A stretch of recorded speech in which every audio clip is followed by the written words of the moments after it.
Hi, everyone. I'm Alexandra Uresta, and this is Career Switch Podcast. This show is here to encourage you to take action with whatever career change you've been considering or are working on. In some episodes, I talk to people who've made their own career switch, whether by choice or circumstance. They share the good, the bad, and the truth about their journey, including what worked for them and what didn't. In other episodes, I speak with experts who offer their best career advice on issues that can come up during the process of making a career change. After all, it takes guts to switch things up, and it's not easy. However, it is possible. So, I hope you hear something in this episode, an idea, a suggestion, a piece of wisdom that'll spur you into action with your own career switch, whether it's taking that first bold step or trying something new. Welcome. I'm glad you're here. In today's episode, we tackle making a career switch when you're over 50. Errol Griffiths spent decades in ad sales until he was aged out. Unsure of what to pursue next, he explored a few options that didn't quite pan out. He shares how he took the time to rule out what he did not want to do to figure out his career switch. As a financial advisor for Prudential, his age is now an asset with his clients, and he can pretty much work for as many more years as he wants. Hi, Errol. Thanks for joining us. Let's dive in. For most of your career, you were in ad sales, specifically for publications that focused on family life. What happened that led to your career switch? Basically, I got aged out a little bit. I was in the business for 35 years, and I was very successful at it. There were very few people my age in the business doing what I was doing. They closed a couple of titles that were my specialty areas, so my position was eliminated. I wasn't ready to retire yet, so you do get to that point where you have to be practical and be honest with yourself, and decided, okay, let me see. What's next for me? I got to have a couple more tricks up my sleeve. Did you know what you wanted to pursue next? Absolutely not. The market changed. The business changed. The business models changed. And I just didn't know where to go and what to do.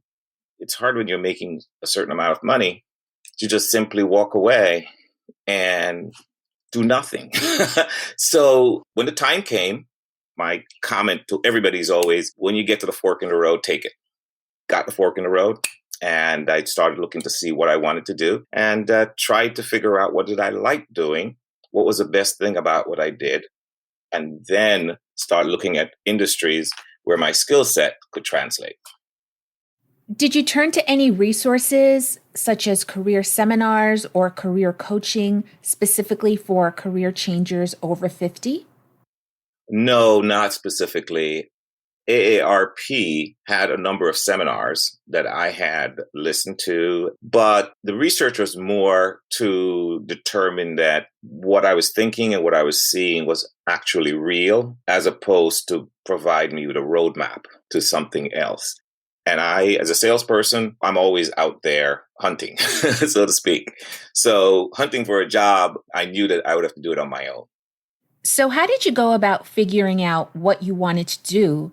And what options did you explore along the way?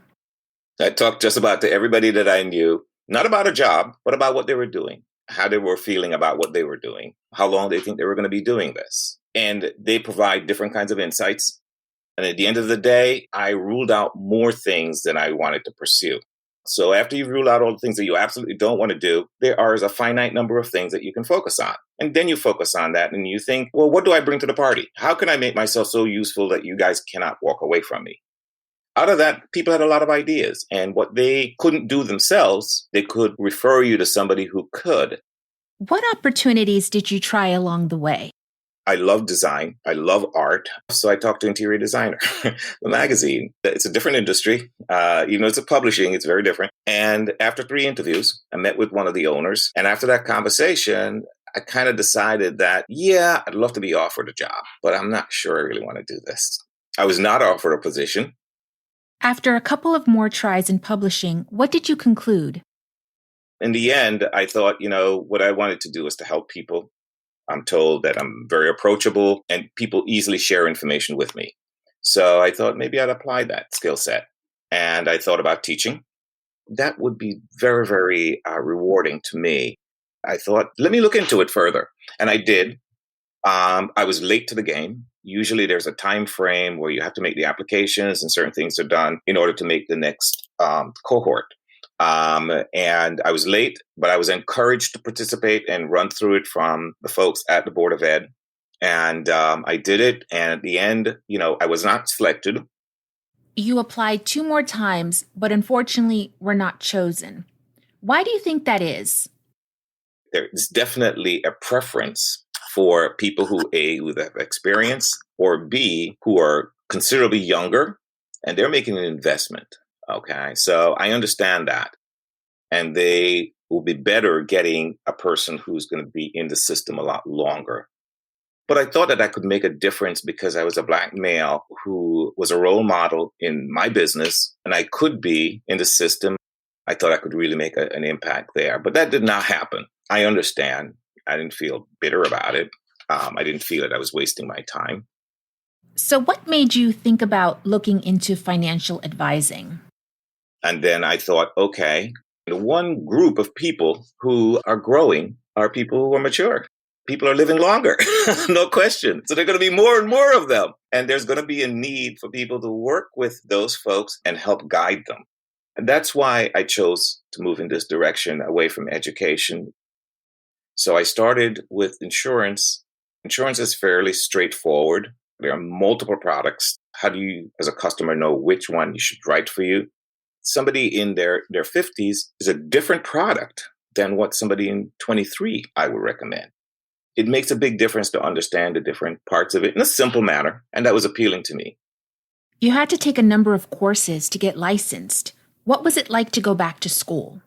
Going back to school was not appealing, but being in a position where you can actually help somebody and the rigorousness of the state regulations requires it. So I did it, and it really, really opened a lot of doors. So you take all these courses, and then you get the test, the state run tests, and it's pass or fail. Those courses are pretty rigorous. What got you through them? My desire to do what I wanted to do. And that is what carried me through staying up 15 hours of studying online, taking pop quizzes. So you've been a financial advisor now for about 1.5 years? Mm-hmm. What role does your age play in your financial advising? Well, age does help. It does help when you're dealing with somebody who is above 40, 45, because the life experience is relatable to some degree. It's sometimes challenging to talk to people seriously about what really concerns them. People don't want to necessarily open up. So there's a sense of vulnerability. I can use my years of experience to make that person feel comfortable sharing, because if they don't tell me the truth, then I can't really help them. Whatever I recommend is not going to be right. I think the longer you're in this business, the better you get at it. I don't know if it's maturity that does that, or maybe it's just simply that you have more information to work with. You're building information. You're building on top of things. Now that you've made your career switch, what do you personally like about your new profession as a financial advisor? Everybody has something unique to offer. I like to think that I rarely ever speak to somebody that I don't learn something from them. I'm all about learning. I'm all about understanding. I know the people that I'm talking to, some of their challenges. I think a lot of people, especially when you're dealing with finances, people are very uncomfortable. And therefore, sometimes you have to make them feel a little bit better, and that there's nothing wrong with it. You know, some people have a bigger pile than other people, but you can still do a lot with whatever you have. And making small inroads, whether it's savings, whether it's reducing debt, makes a difference. And if the person can be persuaded that that's a good thing, then they will feel better about it. So that makes me feel good. It makes me feel good when people refer clients to me. That tells me that, they're confident in what I'm doing for them and it works for them. What is the likelihood of getting aged out of this new industry? Was that a consideration for you when making your career switch? Absolutely. Somebody can't just come and replace me because they don't have my context. They don't have my relationships. So there is an element where You don't really age out, even if you want to. So you can work for as many more years as you'd like. As many as I want. And that was one of the things that was stated to me about this opportunity. You're currently a financial advisor for Prudential. How did you get into the company? Did you apply, network your way in, or did they reach out to you? I applied. Having worked for the previous insurance company, which was part of Chubb, a lot of recruiters from different companies would see my information. They would see that I already have a license for health and travel and accidental insurance. They would reach out to me and said, gee, we have a great opportunity. And they tell me what the compensation process is. And they tell me, that I can build a business here. I'm my own boss. They will even help set me up in an office if I wanted to. I can work with partners. I can hire an assistant and they will subsidize the cost of that. So there are a lot of all these different things that are happening. And I get a ton of invitations for conversations all the time. But when I saw this one, there was Allstate and there was Nationwide and there are all these different insurance companies that were reaching out. You actually met with Prudential. I spoke with the person who was recruiting and had a conversation. And she was not an external recruiter. She was an internal recruiter. So I could ask her questions about Prudential. It made a big difference. She invited me to a meeting, which was more to present who they are and what they do and what they're looking for and so on, and what the opportunity is. I met with them. I listened. I was impressed by what I heard. I also noticed that there were people who had been working for the company for 35 years, 40 years. I'll tell you something about a company. And since I'm so sensitive to the aging out process, it was comfortable. These people were vital. They were doing a great job. They've been doing it for a long time. They love the company. After that conversation, I expressed an interest and they told me, we can't officially hire you onto your license and you have your registration, but they would help me. I met with one of the regional managers and I told him what I wanted. I told him what I needed in order to make a commitment. Everything seemed to have been fine with them. I met the managing director of the group and also felt they were very inviting and welcoming. And I said, okay, let's rock and roll. How long is it going to take and what do I need to do? And I did it. They set a schedule, 6 weeks to get all the different tests that I needed to get done and how to go about doing it, connected me with the organizations that do it and everything else, set me up. Even before I was an employee and I had a contract, I spoke to them just about every day just to keep on track. It can be demoralizing, when you're by yourself studying 15 hours a day, taking a break, going back and doing all this stuff continuously. But they kept up and I appreciated that.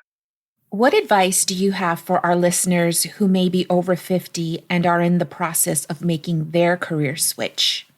I would say the first thing that comes to mind is take a deep breath. Just take a deep breath and relax a little bit. People always feel that there's a desperation because somehow the end is near seems more real than not.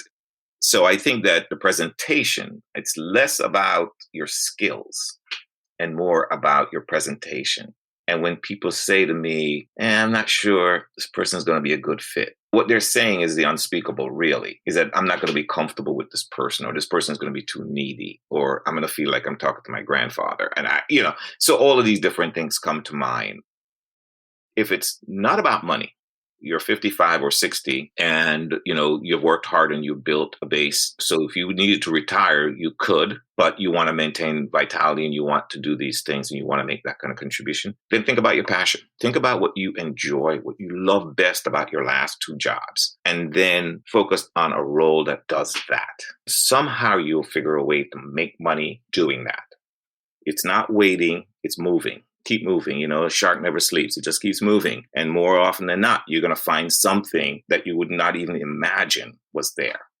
Well, you're certainly a great example of your own advice, Errol.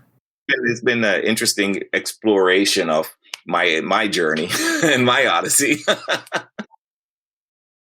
Thanks to Errol Griffiths for being our guest today and for openly sharing what he went through to figure out his career switch. You can find links to online articles for more help with making a career switch when you're over 50 in our show notes. You can find links to the resources mentioned in this episode and more helpful information in the show notes and on our website, careerswitchpod.com. While you're there, join our mailing list and follow us on Instagram and Twitter at CareerSwitchPod. So what's your career switch? Are you excited to take action after listening to this episode? Tell us at careerswitchpod.com. We'd love to know, along with any feedback you have about the show. We're a new podcast, so please rate, review, and share with your friends and colleagues. It'll help get the show out there. Thanks for listening today. Till next time.